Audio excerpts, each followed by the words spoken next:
করতেছে। আপনি নিজে একটু যাচাই বাছাই করলে হয়তো এই সাধারণ মানুষগুলো এভাবে রাস্তায় নামতে হবে না, এবং তাদের শিয়ালে পিঠ থেকে যাওয়ার পরে তারা যে নানান জায়গায় ধর্ণা দিবে এবং কান্নাকাটি করবে, রাস্তা রাস্তা বেরোবে, এই পরিস্থিতির শিকার যেন তাদের না হতে হয়, সেজন্য আমি সরকারের দৃষ্টি আকর্ষণ করছি। কি নাম আপনার? তৈয়ব আলী তালুকদার। তৈয়ব আলী তালুকদার। আপনি কোন জায়গা থেকে আসছেন? বাকরগঞ্জ চিতলমারি। বাখরগঞ্জ চিতলমারি। আচ্ছা, আপনি কি করেন? আমি গ্যাস বেড়ি করি। আপনার কত টাকা দেয়? আমার হচ্ছে হলো 29.5 লাখ। সাড়ে 29 লাখ। 29.5 লক্ষ টাকা দেয়া।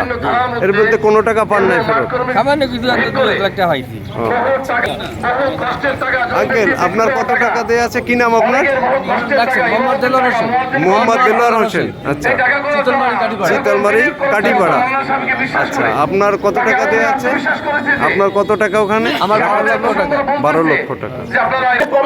আমরা সকলে মিলে খাবো, ও সকলে মিলে খাওয়ার কথা বলে ওই একাই এই টাকাগুলো এখন বর্তমানে একাই গ্রাস করার জন্য এই নেট করে বসে আছেন।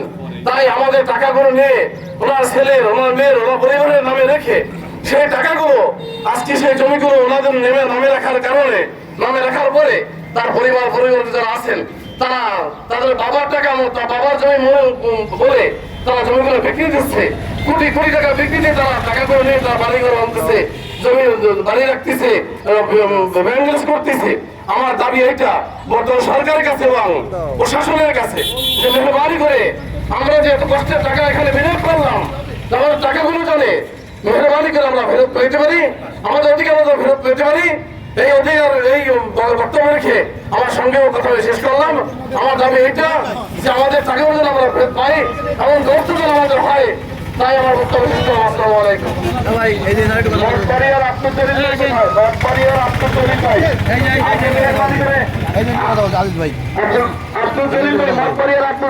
দাদা, আপনার নাম কি? মাহমুদুল হাসান। কোন জায়গা থেকে আসছেন? মোল্লাহাট থেকে। মোল্লারহাট। মোল্লাহাট থেকে। আপনি কি করেন? আমি এই ফিল্টার হিসেবে কাজ করতাম। আপনার কত টাকা আছে এখানে রাখা ছিল? আমার 1 কোটি টাকার উপরে। 1 কোটি টাকার উপরে রাখা। কি অন্য অন্য লোকের না আপনার একার? গ্রাহকের টাকা। আচ্ছা, আপনি দায়িত্ব নিয়ে রেখেছেন, তাই তো? আমি আব্দুল আজিজকে বাহাদুর ফোন করে অফিসে ডেকে নেয়, ডেকে নিয়ে অফিসে আটকিয়ে রেখে বাহাদুর, হান্নান, তুহিন মল্লিক, সাগর, এরা 4 জনে আমাকে রুমের ভিতরে আটকিয়ে মারপিট করে এবং আমার কাছে চাঁদা চায়। টাকা দিছি, আরো দিতে হবে, যদি না দিই তাহলে আমি ডাঙ্গায় থাকি, পানিতে থাকি, যেখানে থাকি আমাকে কৌশলগত ভাবে উদ্ধার করে সে আমার কাছ থেকে আরো টাকা নেবে। আব্দুল মান্নান সে নিজের চেয়ারে বসে 2 লক্ষ টাকা বিনা ডকুমেন্টে নিছে, তারপরেও সে জেলখানায় বসে নির্দেশ করে এ মারির নির্দেশ। তাছাড়া আমাকে এভাবে যে হয়রানি, প্রেশানি, মারপিট করতেছে, আমি এখন আমার নিজস্ব 20 লক্ষ টাকা এখানে জমা রয়েছে, আমি এখন আমার সংসার অচল, ছেলে মেয়েদের খানা বিনা অর্থ কিছুই দিতে পারি না, এমন অবস্থা আমার দিন অতিবাহিত চলছে। অথচ আমাকে এভাবে হুমকি দেখাচ্ছে এবং আমাকে এভাবে মারপিট করে আমাকে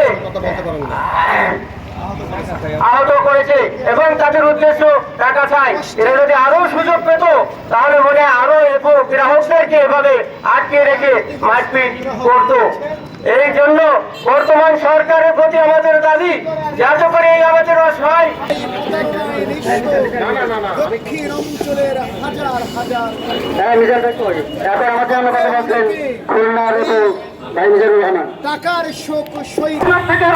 আচ্ছা, বলেন আপনি এখানে মানে কি নিয়ে চাকরি করতেন না আপনি গ্রাহক হিসেবে ছিলেন? আপনার কিছু কথা বলবেন? ফিল্ড অফিসার হিসেবে চাকরি করেছি এইখানে? জি জি, এই বসুন্ধরা রিয়েল এস্টেটের একজন ফিল্ড অফিসার। Field officer. আমি আমার এলাকা থেকে, জনগণের কাছ থেকে আমি 10 কোটি টাকা আমি এনে এখানে বিনিয়োগ করেছি। আচ্ছা, আপনার ঠিকানাটা একটু বলুন। আমার বাড়ি হচ্ছে ফকিরহাট বাজারের পরে, আটকাতি গ্রাম, ফকিরহাট উপজেলা বাগেরহাট। আপনার নাম আলামিন? আমার নাম মোহাম্মদ আলামিন। আপনি কত টাকা এনে দিচ্ছেন আমি এইখানে? এখানে 10 কোটি টাকা বিনিয়োগ করিয়েছি এবং আমার ব্যক্তিগত অনেক টাকা আছে। তাই? জি। আপনি এর থেকে কোনো টাকা উত্তোলন করে গ্রাহককে ফেরত দিতে পারেন না এবং নিজেও ফেরত পান না নাকি? এখন পর্যন্ত একটি টাকা আমরা ফেরত পাইনি। আমাদেরকে বারবার আশ্বাস দিচ্ছে। উনি জেলখানায় বসে আছেন, এই মাসে বের হবে, ওই মাসে বের হবে বলে আজ 6-7টা বছর অতিবাহিত হয়ে গেছে। সম্প্রতি আমরা জানতে পারলাম ভালো ভালো কিছু সম্পত্তি আমাদের টাকায় ক্রয় করা জমিগুলো ওরা বিক্রি করে নিয়ে যাচ্ছে, কিন্তু আমাদেরকে একটা টাকা ওরা দিচ্ছে না। এখন আপনাদের এখানে দাঁড়ানোর আজকে মানববন্ধনের দাবিটা একটু আমাদের এখানে দাবি তুলে একটাই, ধরেন।